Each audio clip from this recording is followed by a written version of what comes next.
Hi friends, ನಮಸ್ಕಾರ. ನಾನು ನಿಮ್ಮ ಸಿ ಎ ದಯಾನಂದ್ ಮುಂಗಾಳೆ. ಹಿಂದಿನ ವಿಡಿಯೋದಲ್ಲಿ ನಾನು ಹೇಳಿದ್ದೆ, ಶಾರ್ಟ್ ಟರ್ಮ್ ಟ್ರೇಡಿಂಗಿಗೆ ಹಾಗೂ ಸ್ಕ್ಯಾಲ್ಪಿಂಗಿಗೋಸ್ಕರ ಒಂದು ಮೂವಿಂಗ್ ಆ್ಯಾವ್ರೇಜ್ ಬಗ್ಗೆ ನಾನು ಮಾತಾಡ್ತೀನಿ ಅಂತ. ಅದು ಬೇರೆ ಯಾವುದೂ ಅಲ್ಲ, ಎಕ್ಸ್ಪೋನೆನ್ಷಿಯಲ್ ಮೂವಿಂಗ್ ಆ್ಯಾವ್ರೇಜ್. ಇದಕ್ಕೆ ಶಾರ್ಟ್ ಫಾರ್ಮ್ ಆಗಿ ನಾವು EMA ಅಂತ ಕೂಡ ಕರಿತೇವೆ, ಎಕ್ಸ್ಪೋನೆನ್ಷಿಯಲ್ ಮೂವಿಂಗ್ ಆ್ಯಾವ್ರೇಜ್. ಈ ಸಿಂಪಲ್ ಮೂವಿಂಗ್ ಆ್ಯಾವ್ರೇಜ್ನಲ್ಲಿ ಕೆಲವೊಂದು ಲಿಮಿಟೇಷನ್ಸ್ಗಳು ಇತ್ತು, ಅಂದರೆ ಕೆಲವೊಂದು ತೊಡಕುಗಳು ಇತ್ತು ಅದರಲ್ಲಿ. ಅದು ಏನು ಅಂತ ಅಂದರೆ, ಅದು ಎಲ್ಲ ಕ್ಯಾಂಡಲ್ಸ್ಗಳನ್ನು, ಫಾರ್ ಎಕ್ಸಾಂಪಲ್ 5 ದಿನದ ಕ್ಯಾಂಡಲ್ಸ್ಗಳನ್ನು ನಾವು ತೊಗೊಂಡಾಗ ಪ್ರತಿ ಕ್ಯಾಂಡಲ್ಗೂ ಈಕ್ವಲ್ ವೇಟೇಜ್ ಕೊಡ್ತಾಯಿತ್ತು. ಅಂದರೆ ಒಂದು ದಿನ ಅಬ್ನಾರ್ಮಲ್ ಆಗಿ ಅಪ್ಪನೋ ಅಥವಾ ಅಬ್ನಾರ್ಮಲ್ ಡೌನ್ ಹೋಯಿತು ಅಂದರೆ ಅದು ಏಕೆ ಹೋಯಿತು, ಅದಕ್ಕೆ ನಾವು ಹೇಗೆ ಫ್ಯಾಕ್ಟರ್ ಮಾಡಬೇಕು ಅನ್ನೋದನ್ನು ತೊಗೊತಾ ಇರಲಿಲ್ಲ. ಇದರಿಂದ ಏನಾಗ್ತಾಯಿತ್ತು ಅಂದರೆ, ಈ ಶಾರ್ಟ್ ಟರ್ಮ್ನಲ್ಲಿ ಲಾಸ್ಟ್ 15 ನಿಮಿಷದಲ್ಲಿ ಇರ್ತಕ್ಕಂಥ ಸಿಚುವೇಶನ್ 15 ನಿಮಿಷ ಆದಮೇಲೆ ಇರೋಲ್ಲ. ಒಂದೇ ಸರಿಗೆ ಡೆಲಿವರಿ ಪರ್ಸೆಂಟೇಜ್ ಜಾಸ್ತಿ ಆಗ್ಬೋದು, ಒಂದೇ ಸರಿಗೆ ಪ್ರೈಸ್ ಮೇಲೆ ಹೋಗ್ಬೋದು, ಒಂದೇ ಸರಿಗೆ ಯಾವುದೋ ಒಂದು ಬ್ಯಾಡ್ ನ್ಯೂಸೋ ಗುಡ್ ನ್ಯೂಸೋ ಬರ್ಬೋದು. ಅದನ್ನು ಕನ್ಸಿಡರ್ ಮಾಡ್ತಾ ಇರಲಿಲ್ಲ. ಸೊ ಈ ಶಾರ್ಟ್ ಟರ್ಮ್ ಟ್ರೇಡಿಂಗಿಗೆ ಅಥವಾ ಸ್ಕ್ಯಾಲ್ಪಿಂಗಿಗೆ ಎಕ್ಸ್ಪೋನೆನ್ಷಿಯಲ್ ಮೂವಿಂಗ್ ಆ್ಯಾವ್ರೇಜ್ ಅದು ಹೇಗೆ ಕ್ಯಾಲ್ಕುಲೇಟ್ ಮಾಡುತ್ತೆ ಅಂತ ನಿಮಗೆ ಸ್ವಲ್ಪ ಅದ್ರ ಬಗ್ಗೆ ಹೇಳ್ತೀನಿ. ಡೀಟೇಲ್ ಹೋಗೋ ಅವಶ್ಯಕತೆ ಇಲ್ಲ. ಯಾಕೆ ಅಂದರೆ EMA ಎಕ್ಸ್ಪೋನೆನ್ಷಿಯಲ್ ಮೂವಿಂಗ್ ಆ್ಯಾವ್ರೇಜ್ ಅಂತ ನಾವು ಟೈಪ್ ಮಾಡಿದ್ರೆ ನೀಟಾಗಿ ಅದೇ ಕ್ಯಾಲ್ಕುಲೇಟ್ ಮಾಡಿ ನಮಗೆ ಒಂದು ಲೈನ್ ಕೊಟ್ಬಿಡುತ್ತೆ. ಹಾಗಾದಮೇಲೆ ಏನಕ್ಕೆ ಮಾಡಬೇಕು? But still I want to tell you, ಅದು ಹೇಗೆ ಕ್ಯಾಲ್ಕುಲೇಟ್ ಮಾಡುತ್ತೆ ಅಥವಾ ಯಾವ ರೀತಿ ವರ್ಕ್ ಆಗುತ್ತೆ ಅಂತ ನಿಮಗೆ ತಿಳಿಸ್ಕೊಡ್ತೀನಿ. ಸ್ನೇಹಿತರೆ ನೋಡಿ, ಈ ಬೋರ್ಡ್ನಲ್ಲಿ ನಾನು 5 ದಿನಗಳ ಪ್ರೈಸ್ಗಳನ್ನು ಬರೆದಿದ್ದೀನಿ. ಒಂದಿನ 100 ಇತ್ತು, ಒಂದಿನ 110, ಒಂದಿನ 130, ಒಂದಿನ 110, ಇನ್ನೊಂದು ದಿನ 100. ಸೊ ಸಿಂಪಲ್ ಮೂವಿಂಗ್ ಆ್ಯಾವ್ರೇಜ್ನಲ್ಲಿ ನಾವೇನು ಮಾಡ್ತೀವಿ, ಈ 5 ನಾವು ಕೂಡಿಸಿ ಇದನ್ನು 5ರಿಂದ ಭಾಗಿಸ್ತೇವೆ. ಅಲ್ಲಿಗೆ ನಮಗೆ 110 ಆ್ಯಾವ್ರೇಜ್ ಪ್ರೈಸ್ ಅನ್ನೋದು ಬಂತು. ಆದರೆ 6ನೇ ದಿನ ಏನಾಗಿದೆ ನೋಡಿ, ಆಲ್ ಆಫ್ ಎ ಸಡನ್ ಇದು 140ಕ್ಕೆ ಶೂಟಪ್ ಆಗಿದೆ ಪ್ರೈಸ್. ಸೊ ಆ್ಯಾವ್ರೇಜ್ 110 ಇದೆ. ಆದರೆ ನೆಕ್ಸ್ಟ್ ಡೇನೇ ಅದು 140ಗೆ ಹೋಗ್ಬಿಡ್ತು. ಅಲ್ಲಿಂದ ನೆಕ್ಸ್ಟ್ ಡೇಗೆ ಇನ್ನೊಂದು ದಿನಕ್ಕೆ 160 ಆಯಿತು. ನೋಡಿ, ಇದನ್ನು ನಾವು SMAನಲ್ಲಿ ಕ್ಯಾಲ್ಕುಲೇಟ್ ಮಾಡಿದ್ರೆ ಅದು ತಪ್ಪು ಕಲ್ಪನೆಗಳನ್ನು, ತಪ್ಪು ಉತ್ತರಗಳನ್ನು ಕೊಡುತ್ತದೆ ಅಲ್ವಾ? ಯಾಕಂದರೆ ಎಲ್ಲ ದಿನಗಳು ಈಕ್ವಲ್ ಅಂತ ನಾನು ಅದು ಕನ್ಸಿಡರ್ ಮಾಡಿದ್ದೇ ಆಗಿದ್ದರೆ ಅದರ ಆ್ಯಾವ್ರೇಜ್ 110 ಇರಬೇಕಿತ್ತು. 110 ಆ್ಯಾವ್ರೇಜ್ ಇರುತ್ತೆ ಅಂದರೆ ಒಂದೇ ದಿನಕ್ಕೆ 140 ಏಕಾಯಿತು ಅಥವಾ 160 ಏಕಾಯಿತು? ಹಾಗಾದರೆ ಆ ಇಂಡಿಕೇಟರ್ ಸರಿನಾ? ಅಲ್ಲ. ಅದಕ್ಕೋಸ್ಕರ ಈ ಒಂದು EMA ಹೇಗೆ ಕ್ಯಾಲ್ಕುಲೇಟ್ ಮಾಡುತ್ತೆ ಅಂದರೆ, ಅದಕ್ಕೊಂದು ಕ್ಯಾಲ್ಕುಲೇಷನ್ ಇದೆ. ಈಗ ಫಾರ್ ಎಕ್ಸಾಂಪಲ್ 110 ಈಗ ನಮಗೆ SMA ಬಂದಿದೆ ಅಲ್ಲ, ಈ SMAಗೆ ಪ್ಲಸ್ 110 ಇಂಟು ಈ ಡಿವಿಯೇಷನ್ ಏನಿದೆ 110ರಿಂದ 140ಕ್ಕೆ, ಆ ಒಂದು ಪರ್ಟಿಕ್ಯುಲರ್ ಫ್ಯಾಕ್ಟ್ರನ್ನ ಇಲ್ಲಿ ತೊಗೊಳುತ್ತದು. So EMA is equal to SMA number plus deviation ಎಷ್ಟಾಗಿದೆ ಅದನ್ನು ಮಲ್ಟಿಪಲ್ ಒಂದು ಫ್ಯಾಕ್ಟ್ರಿಂದ ಒಂದು ಮಲ್ಟಿಪ್ಲೈ ಮಾಡ್ತಾರೆ. ಸೊ ಇದು ಈಸಿಲಿ ಅವೈಲಬಲ್ ಇದೆ. ಆ ಕ್ಯಾಲ್ಕುಲೇಷನ್ ಹೇಗೆ ಬಂತು, 0.00 ಹೇಗೆ ಬಂತು ಅನ್ನೋದ್ರ ಬಗ್ಗೆ ನಾವು ತಲೆ ಕೆಡಿಸ್ಕೊಳ್ಳೋ ಅವಶ್ಯಕತೆ ಇಲ್ಲ. ಸೊ EMA ಯಾರಿಗೆ ಹೆಲ್ಪ್ ಆಗುತ್ತೆ ಅಂದರೆ, ಯಾರು ಸ್ಕ್ಯಾಲ್ಪಿಂಗ್ ಮಾಡ್ತಾರೋ, ಯಾರು ಇಂಟ್ರಾಡೇ ಟ್ರೇಡಿಂಗ್ ಮಾಡ್ತಾರೋ ಅವರಿಗೆ ಇದು ಒನ್ ಆಫ್ ದಿ ಬೆಸ್ಟ್ ಇಂಡಿಕೇಟ್ರಾಗಿ ವರ್ಕ್ ಆಗುತ್ತೆ.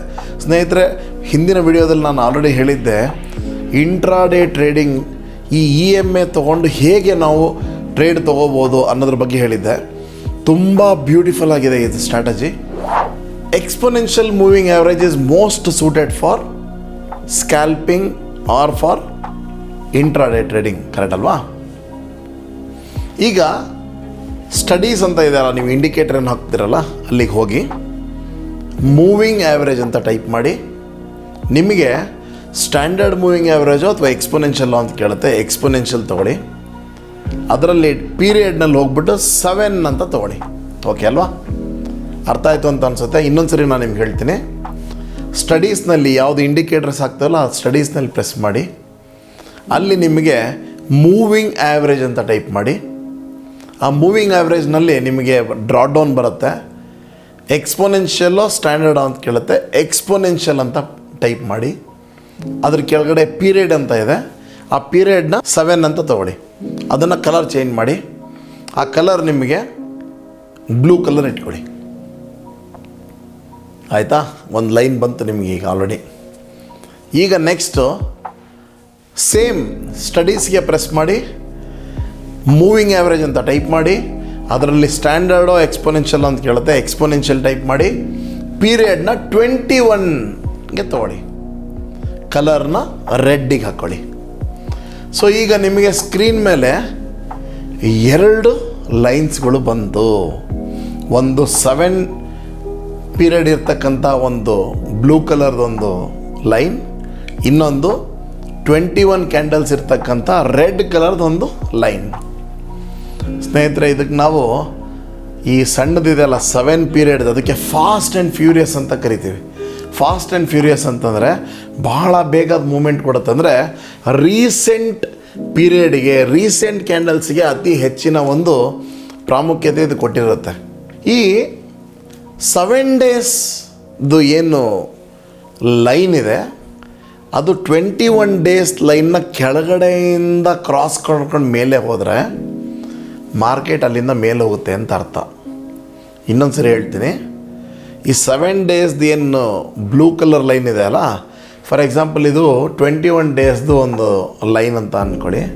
ಕೆಳಗಡೆಯಿಂದ ಹೀಗೆ ಬಂದ್ಬಿಟ್ಟು ಕ್ರಾಸ್ ಓವರ್ ಮಾಡಿಬಿಟ್ಟು ಮೇಲೆ ಹೋಯ್ತು 7 ಡೇಸ್ದು ಅಂದರೆ ಇಲ್ಲಿಂದ ನಿಮಗೆ ಬುಲ್ಲಿಶ್ ಟ್ರೆಂಡ್ ಸ್ಟಾರ್ಟ್ ಆಯಿತು ಅಂತ ನಿಮಗೆ ಅದನ್ನು ತೋರಿಸ್ತೀನಿ. ಅದೇ ರೀತಿ ಈ 7 ಡೇಸ್ನ ಒಂದು ಬ್ಲೂ ಲೈನು ರೆಡ್ ಲೈನ್ನ ಕಟ್ ಮಾಡ್ಕೊಂಡು ಕೆಳಗೆ ಬೀಳ್ಲಿಕ್ಕೆ ಸ್ಟಾರ್ಟ್ ಆಯಿತು ಅಂದರೆ it is A clear indication market bearish side ಹೋಗ್ತಾ ಇದೆ ಅಂತೇಳಿ. ಸ್ನೇಹಿತರೆ ಬನ್ನಿ, ಒಂದು ರಿಲಯನ್ಸ್ದು ಒಂದು ಎಕ್ಸಾಂಪಲ್ ತೊಗೊಂಡಿದ್ದೀನಿ ಇದರಲ್ಲಿ. ಈ ರಿಲಯನ್ಸ್ನಲ್ಲಿ ಹೌದು, ಒಂದು ಪಾಯಿಂಟ್ ಹೇಳಲಿಕ್ಕೆ ನಿಮಗೆ ಮರ್ತೆ ನಾನು. ಸೊ ಟೈಮ್ ಫ್ರೇಮ್ನ ನೀವು ಹಾಕುವಾಗ 5 ಮಿನಿಟ್ಸ್ ಹಾಕ್ಕೊಳ್ಳಿ. ಯಾಕಂದರೆ ಸ್ಕ್ಯಾಲ್ಪಿಂಗ್ ಅಂದರೆ ಏನು ಆಗಲೇ ಹೇಳಿದ್ದೆ ನಾನು, ಅಲ್ಲೇ ಡ್ರಾ ಅಲ್ಲೇ ಬಹುಮಾನ. ಅಂದರೆ 5 minutes candle, 4 minutes candle, 3 minutes candle ಈ ಥರ ಹಾಕ್ಕೋಬೋದು. So better take 5 minutes candle. ನೋಡಿ, ಈ ಏನು ಬ್ಲೂ ಕಲರ್ ಲೈನ್ ಏನು ಕಾಣ್ತಾ ಇದೆಯಲ್ಲ, ಇದು ಬಂದ್ಬಿಟ್ಟು 7 ಪೀರಿಯಡ್ ಇರ್ತಕ್ಕಂಥದ್ದು. 7 ಪೀರಿಯಡ್ ಅಂದರೆ 7 ಡೇಸ್ ಅಂತ ಅಲ್ಲ, ಯಾವುದೇ ಟೈಮ್ ಫ್ರೇಮ್ ತೊಗೊಂಡಿರ್ತಿರಲ್ಲ 7 ಕ್ಯಾಂಡಲ್ಗಳ ಒಂದು ಹಿಸ್ಟ್ರಿ ಅಂತ ಅರ್ಥ. 21 ಅಂದರೆ 21 ಕ್ಯಾಂಡಲ್ಗಳು. ಈಗ ನಾವು ಟೈಮ್ ಫ್ರೇಮ್ 5 ನಿಮಿಷ ತೊಗೊಂಡಿದ್ದೀವಿ ಅಂದರೆ 5 ನಿಮಿಷದ 21 ಕ್ಯಾಂಡಲ್ಗಳು ಅಂದರೆ ರೆಡ್ ಕ್ಯಾಂಡಲ್ ಆಯಿತು, ರೆಡ್ ಲೈನ್ ಆಯಿತು. 5 ನಿಮಿಷದ 7 ಕ್ಯಾಂಡಲ್ಗಳ ಸ್ಟಡಿ ಅಂತಂದರೆ ಅದು ಬ್ಲೂ ಲೈನ್ ಆಯಿತು. ನೋಡಿ, ಇಲ್ಲಿ ಬರೆದ್ಬಿಡ್ತೀನಿ. 7 ಪೀರಿಯಡ್ಸ್ ಬಂದ್ಬಿಟ್ಟು ಬ್ಲೂ ಕಲರ್, ಕರೆಕ್ಟ್. 21 ಡೇಸ್ ಬಂದ್ಬಿಟ್ಟು ರೆಡ್ ಕಲರ್, ಕರೆಕ್ಟ್. ಸೊ ಮೇಲ್ಗಡೆಯಿಂದ ನೋಡಿ, ಇಲ್ಲಿಂದ ಬಂದು ಇಲ್ಲಿ ಕಟ್ಟಾಗಿದೆ, ಕರೆಕ್ಟ್ ಅಲ್ವಾ? ಕಟ್ಟಾದ್ಮೇಲೆ ಮಾರ್ಕೆಟ್ ಏನಾಗಿದೆ ನೋಡಿ, ಡೌನ್, ಕರೆಕ್ಟ್. ಸೊ ಇಲ್ಲಿ ನೀವು ಸೆಲ್ ಮಾಡಿದರೆ ಇಲ್ಲಿ ವಾಪಸ್ ಬೈಬ್ಯಾಕ್ ಮಾಡಿಕೊಂಡು ಪ್ರಾಫಿಟ್ ಬುಕ್ ಮಾಡ್ಬೋದಾಗಿತ್ತು. ಅದೇ ರೀತಿ ನೋಡಿ, ಇವೆರಡರ ಮಧ್ಯೆ ಇಂಟರ್ಸೆಕ್ಷನ್ ಇಲ್ಲ ಅಂದರೆ ಅದು ಏನು ಉಪಯೋಗ ಇಲ್ಲ ಅಂತ. ಯು ಹ್ಯಾವ್ ಟು ವೇಟ್, ಕರೆಕ್ಟಾಗಿ ವೇಟ್ ಮಾಡಬೇಕು. ನೋಡಿ, ತಿರ್ಗಾ ಮತ್ತೆ ಇಲ್ಲೊಂದು ಚಾನ್ಸ್ ಸಿಕ್ಕಿದೆ. ಇದು ಮೇಲೆ ಹೋಯ್ತು, ಇಲ್ಲೊಂದು ಕಡೆ ಇಂಟರ್ಸೆಕ್ಷನ್ ಆಯಿತು, ಕರೆಕ್ಟಾ? 7 ಡೇಸ್ದು ಬ್ಲೂ ಲೈನು ಕಟ್ ಮಾಡಿಕೊಂಡು ರೆಡ್ನ ಕಟ್ ಮಾಡ್ಕೊಂಡು ಕೆಳಗಡೆ ಬಂತು. ಸೊ ಇಲ್ಲೇನಾದರೂ ಸೆಲ್ ತೊಗೊಂಡ್ರೆ ಸ್ಟ್ರೇಟ್ ಅವೇ 20 ವೇರ್ ನೋಡಿ ಇಲ್ಲಿಗೆ ಬಂತು. ಅಂದರೆ ಸುಮಾರು 2433ಕ್ಕೆ ಇದ್ದಿದ್ದು ಪ್ರೈಸ್ ಬಂದ್ಬಿಟ್ಟು 2422 ರೂಪಾಯಿ ತನಕ ಬಂತು. ಸುಮಾರು 11 ರೂಪಾಯಿ ಡಿಫ್ರೆನ್ಸ್ ಬಂತು within A few minutes. So ಈ ರಿಲಯನ್ಸ್ದು ಒಂದು ಲಾಟ್ ಸೈಜ್ ಎಷ್ಟು? 250. 250 ಇಂಟು 11 ಅಂದರೆ ಎಷ್ಟಾಯಿತು? 2750 ರೂಪಾಯಿ ಅಮೌಂಟ್ ಆಯಿತು ಅಲ್ವಾ?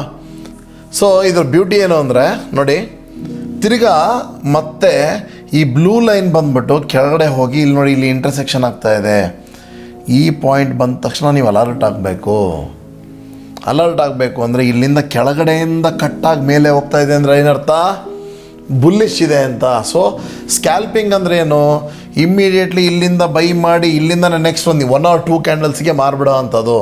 2430 ನೆಕ್ಸ್ಟ್ 10 ಮಿನಿಟ್ಸ್ ಒಳಗಡೆ ಅದು 2438 ಹೋಗಿದೆ.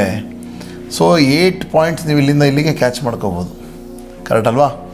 ಸೊ ಈ ಸ್ಟ್ರಾಟಜಿಯ ಮೇನ್ ಪಾಯಿಂಟ್ ಏನು ಅಂದರೆ 7 ಪೀರಿಯಡ್ಸ್ದು ಮೇಲುಗಡೆಯಿಂದ ರೆಡ್ನ ಕಟ್ ಮಾಡ್ತು ಅಂದರೆ it is a bearish move.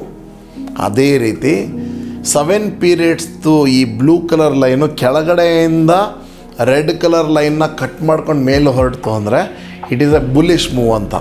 ಸ್ನೇಹಿತರೆ, ಇದ್ರ ಜೊತೆಗೆ ನಿಮಗೆ ಈ ಒಂದು 7/21 ಸ್ಟ್ರಾಟಜಿ ಆಫ್ EMA ನಿಮಗೆ ಅರ್ಥ ಆಗಿದೆ ಅಂತ ಭಾವಿಸ್ತಾ ಇದ್ದೀನಿ. ನೀವು ನನ್ನ ವಿಡಿಯೋನ ಲೈಕ್ ಮಾಡಿ, ಶೇರ್ ಮಾಡಿ, ಸಬ್ಸ್ಕ್ರೈಬ್ ಮಾಡಿ ಹಾಗೂ ಬೆಲ್ ಐಕನ್ನ ಪ್ರೆಸ್ ಮಾಡಿ. ಅದೇ ರೀತಿ ನನ್ನ mobile app CA Dayanand Bongale ಇನ್ನೂ ತನಕ ನೀವು ಡೌನ್ಲೋಡ್ ಮಾಡ್ಕೊಂಡಿಲ್ಲ ಅಂದರೆ ಡೌನ್ಲೋಡ್ ಮಾಡಿ. ಅದರಲ್ಲಿ 13 ಮನಿ ಮೇಕಿಂಗ್ ಸ್ಟ್ರಾಟಜೀಸ್ಗಳ ಬಗ್ಗೆ ನಾನು ಮಾತಾಡಿದ್ದೀನಿ. ಅದರ ಸದುಪಯೋಗನ ನೀವು ಪಡ್ಕೋಬೋದು. Thank you.